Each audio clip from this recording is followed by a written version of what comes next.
السلام علیکم ورحمۃ اللہ وبرکاتہ۔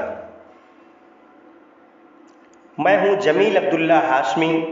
آپ دیکھ رہے ہیں اپنا فیورٹ چینل ندائے اسلاف۔ اب تک آپ مسلمانوں کا شاندار سائنسی، ایجاداتی، علمی تاریخ سماعت فرما رہے تھے۔ اب ہم موجودہ دور میں مسلمانوں کی تعلیمی پسماندگی کا جائزہ لیں گے۔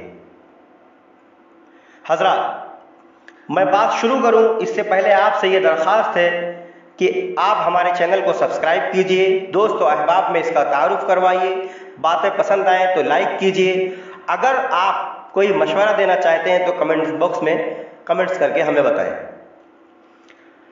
حضرات، انسانی ترقی کا سفر علوم، ایجادات اور عقل کے بہتر استعمال سے مشروط ہے۔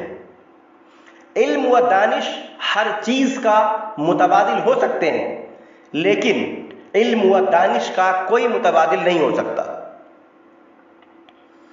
8ویں صدی سے 13ویں صدی تک یہ 600 برس اسلامی تاریخ میں درخشاں ابواب کی حیثیت رکھتے ہیں۔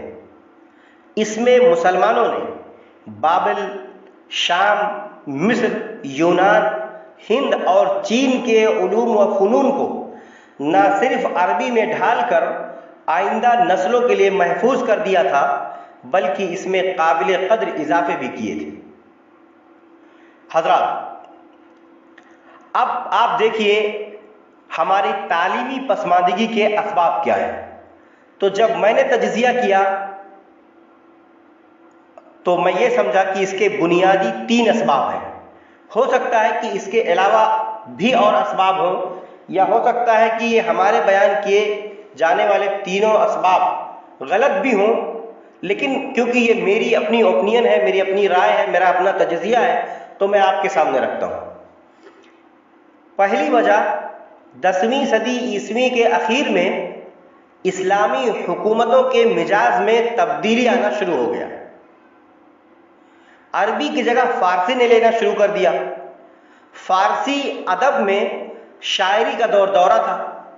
کچھ شعراء حضرات آزاد خیالی پر مبنی اشعار کہا کرتے تھے، جبکہ زیادہ تر لوگ تصوف پر اشعار کہا کرتے تھے۔ اسی میں لوگ لگ گئے۔ اس کے نتیجے میں سلطنت اسلامیہ کے ممالک میں نظری فلسفے کی طرف توجہ کم ہوتی چلی گئی۔ علوم و فنون کے حلقے محدود ہوتے رہے اور مسلمان تعلیمی زوال کا شکار ہو گئے۔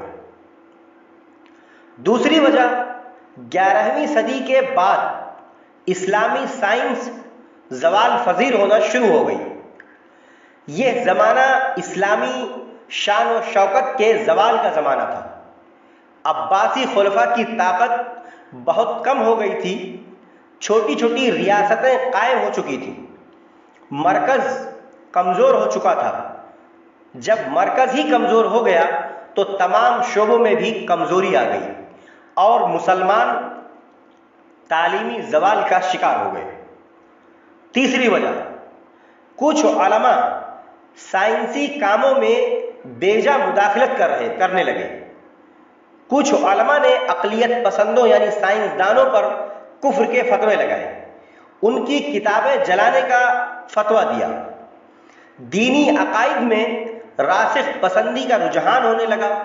باطنی علوم اور تصوف علم کا معراج بن گئے اور سائنسی علوم سے لوگ غفلت برتنے لگے۔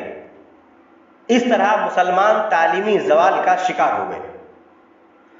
مسلمانوں کا پہلی صدی اسلامی میں شروع ہونے والا ترقیاتی سفر 11ویں صدی سے تنزلی کی طرف بڑھنے لگا اور 13ویں صدی سے 15ویں صدی عیسوی آتے آتے مسلمان تنزلی کی اس کھائی میں جا پڑا جہاں سے نکلنا ناممکن تو نہیں لیکن مشکل ضرور ہو گیا۔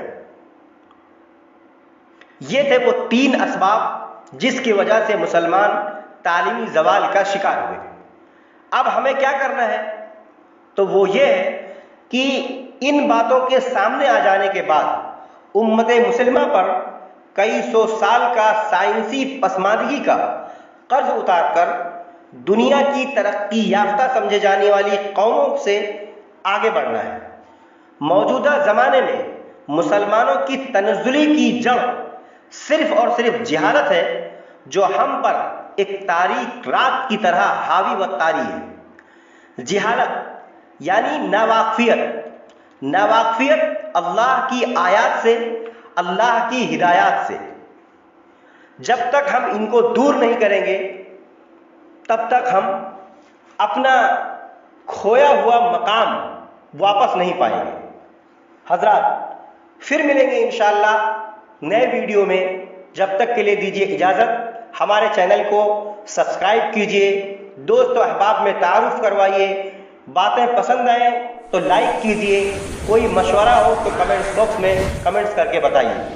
السلام علیکم ورحمۃ اللہ۔